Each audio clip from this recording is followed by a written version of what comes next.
Hey guys, this is John from US Dash Camera. Today I got a review on the G1W-S from Viofo.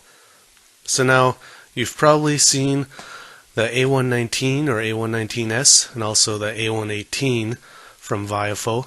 And Viofo has been making quite a name for themselves lately because, especially with the A119, they seem to come to the forefront in popularity. And this is their take on an upgraded G1W. So this was sent to me for review by OCD-tronics.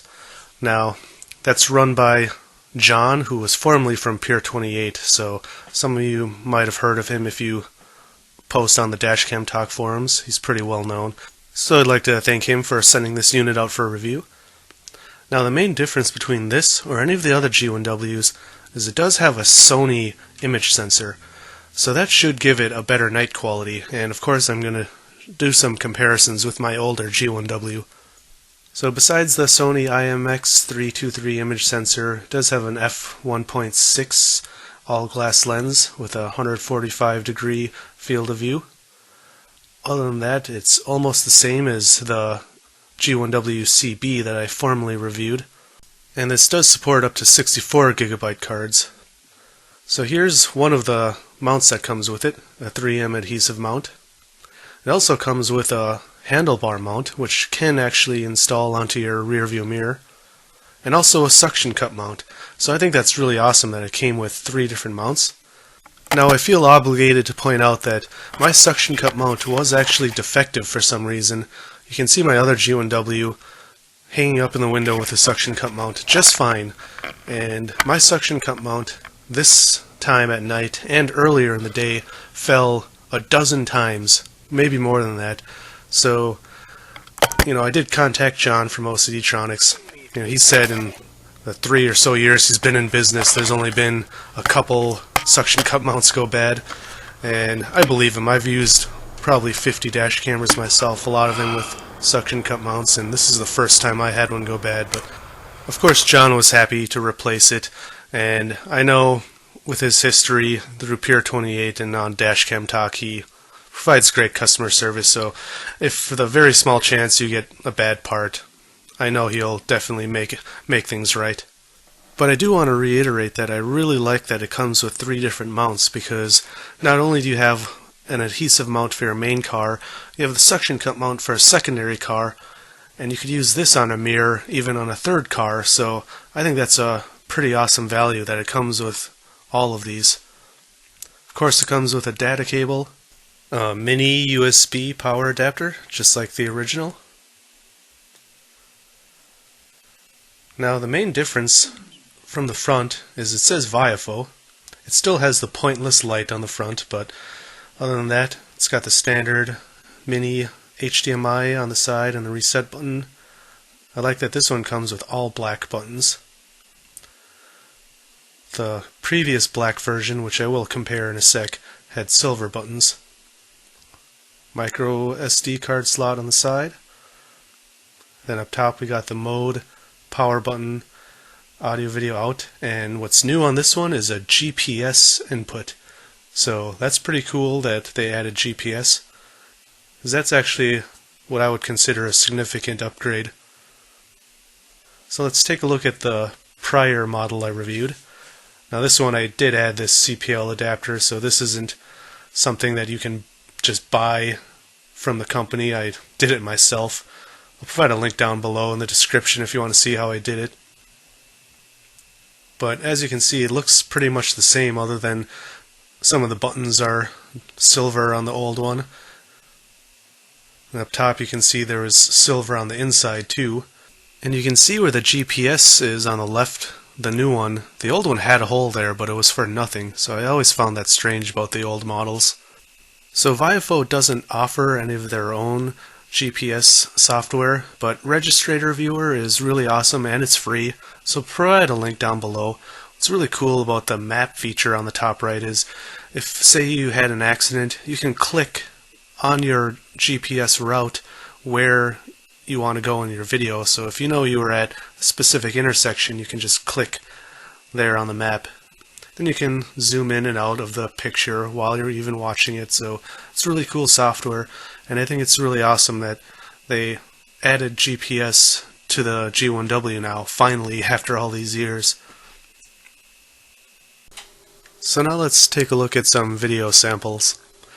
Now the G1W was always a popular camera because it was really affordable, typically around $50 to $60, and it had decent 1080p video quality. Now today it doesn't look much better, and while this is the Sony image sensor, during the day you're not going to see much of a difference at all. But what's nice is the camera is still only $60 with these improvements. You can still get the old G1Ws for $50 or even less from some Chinese retailers, but considering this has the better night vision and the GPS, I think it's worth the upgrade. Now I did actually record with my G1W CB right next to it, so I wanted to compare some screenshots. Now here on the right is actually the CB. So my first impression actually was the old one looked better, and I think it's just because of the color. Now I've been told that some fine-tuning with the firmware is going to change this, but if you actually zoom in on any of the details, like the fence in the background, you can't really notice any difference in detail. So while the color does look better, in my opinion, on the old model, you'll see why later when I get to the night footage, why I think the Sony sensor is actually beneficial. But I want to reiterate, you don't buy a G1W for great video quality. To me, it's always been passable video quality. It's never been something extraordinary at night, but for 80 to 90% of people that just want a camera in their car to record while they're driving, it definitely serves its purpose and does it good enough. So I did want to compare even in harsh lighting conditions, and again you can see the bottom where it says G1W-S on the left side. It still looks really washed out for whatever reason, and maybe that'll change with future firmware updates. But again, looking at the grass, when I zoomed in, I couldn't actually pick up any more detail on the old model. Now this example, I actually thought the G1W-S did look better here. The old one on the right looked a lot darker and the color looked worse, so I was going back and forth between whether or not I liked the new model better or not. If you look at the orb on the right side on the sidewalk, I think the color actually comes out better on the S model this time, and the background looks brighter. Now I know it's not a perfect comparison because the mounts were different. I couldn't get them perfectly even, but those are close enough where I think it's quite noticeable that there is a difference in these harsh lighting conditions. Now when I parked here faced away from the sun, looking away from the sun, again the old model looked like it had better colors, the S model looked a little washed out, and I think it's because it's just picking up too much light. And we'll switch over to the night vision or night video and you'll see what difference it makes.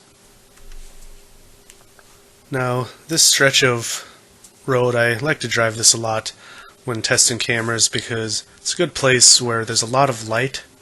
So I want to see how it looks at night with a lot of light, and then I drive another road that has no light, and my first impression is that compared to the regular G1W, in very well lit areas, it's not going to make much of a difference. It's really the very low light conditions where you're going to see the difference. But in general, you typically don't buy a camera this cheap and expect very good night quality. I'd say it definitely is good enough for such a cheap camera, but one difference you can see here is down on the right shoulder. It is a little bit darker on the old model, so you can see the shoulder a little bit better on the new model. Now, once we switch over to this completely dark road, this is where you're going to notice the biggest difference. I like to drive this stretch of road also because there's no street lights on it. I like to see how well I can see the building or the trees on the left side of the road. Now if you compare, the top one is the old model and the bottom one is the new Viofo Sony sensor model. It is a huge difference. Now you can completely see the building on the left side, and you can make out the trees. Now I cut off some of the trees on the top image a little bit too much, but I assure you, you couldn't see the trees whatsoever. So while in most conditions you might not be able to read a license plate any better than the old model, here I think is proof that in really low light conditions the Viofo Sony sensor model is going to give you a much better picture where you can actually see buildings where on the old model you couldn't see those buildings whatsoever. So a lot of people are probably wondering if they still should buy a G1W, and at this point I would say don't buy the old models. This is hands down the best G1W. It's got completely all black design. It supports larger memory cards at 64 gigabytes instead of 32 like the old ones. It has the GPS support, which I will provide a link down to where you can purchase the GPS module I used. And overall, this is the improvement the G1W needed, but there's also other cameras for around this price range that might also be worth it. It's really going to come down to personal taste, I think. I don't think the A118 has that great of video quality either, so the main reason you'd get the A118 is the form factor. But the A118 also isn't a camera you can just throw on a suction cup mount and use in something like a rental car. So if you want a camera that you're going to be using in multiple cars, I think this camera is a really good value. If you bought one of the older G1Ws, you get a suction cup mount, and that's it. With this one, you actually get the adhesive mount and the handlebar mount, and typically you're going to spend anywhere from $5 to $8 on each of those. So that's like you're getting $10 to $15 of additional accessories in this bundle. Now the biggest downside is the GPS modules can cost upwards of $30, but I'm pretty sure if you shop around you could get one for around $10 even. So if you do go this way with the G1W-S, then I would shop around for the GPS module, because if you're spending $60 on this and $30 on the GPS module, you're only $10 away from the A119. So at that point you might as well get the A119 because it's a much better camera and it includes GPS at $100, and you can get that camera even for $90 I think on Amazon.